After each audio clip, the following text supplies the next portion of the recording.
Well, that was another easy adventure for Spider-Man.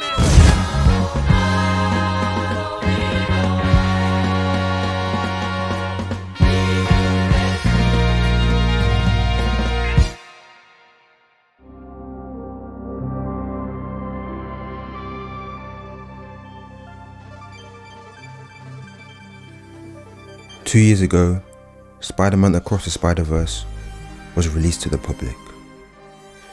This was a moment where all artists began to pour out their love for art.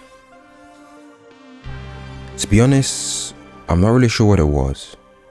The art direction, the outstanding score, the animation, I really just don't know. But there's one thing that I did know. I needed to make an animated film. And I did it. It was done. Don't Run was created, a strange, surreal horror film. Far from Spider-Verse. In fact, I can't even look at it today. But it was my first film, and I learned so much about the medium. 2 years later and many projects completed, I was ready to create another animated film. The goal this time was to create something that I can actually look back on. And in July 2025, this guy was created. And I just knew I had to tell a story about him. So I began to write. The concept grew, the direction was set. The script became 24 pages long. Key art created, characters were modeled, concept art's ready to go. This was a whole summer project, like 5 months worth of brutal, tiring work.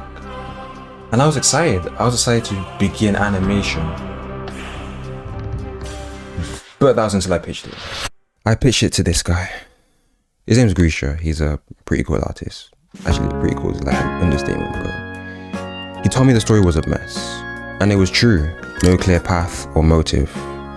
A 24-page disaster. At that moment, all my hard work ended. I ended up scrapping up everything. My art, the models, everything. So the plan was simple. I had to rewrite. The 24-page script turned into a 7-page script, more concise and actually doable, but it still held the charm of the story that I initially had. And that takes us to today, February 2026. Heirloom is a short animated film set to release in April. The film is an essay about how society has monetized an individualistic culture, one that neglects community, all in the name of self-improvement. We follow this guy, Arthur, a lone knight who has seized the quest to defeat the first dragon, believing this will be his path to immortality. But the closer he gets to the legend, the further he falls from greatness. The reason I'm making this film is because of my own relationship with success. I'm always working hard and always trying to be the best, trying to view my work as the greatest thing to ever exist. Like even though my work actually might not be that good, I think that delusion turns into confidence and puts me in places that I don't necessarily on paper deserve to be in. But it also annoys me how people gatekeep other people into opportunities that they do deserve. So I want to be the person that's just so good that they can work on whatever they want, and also the guy that can bring other people in that might deserve the opportunity. But sometimes delusion can bleed, which is why I'm making this film.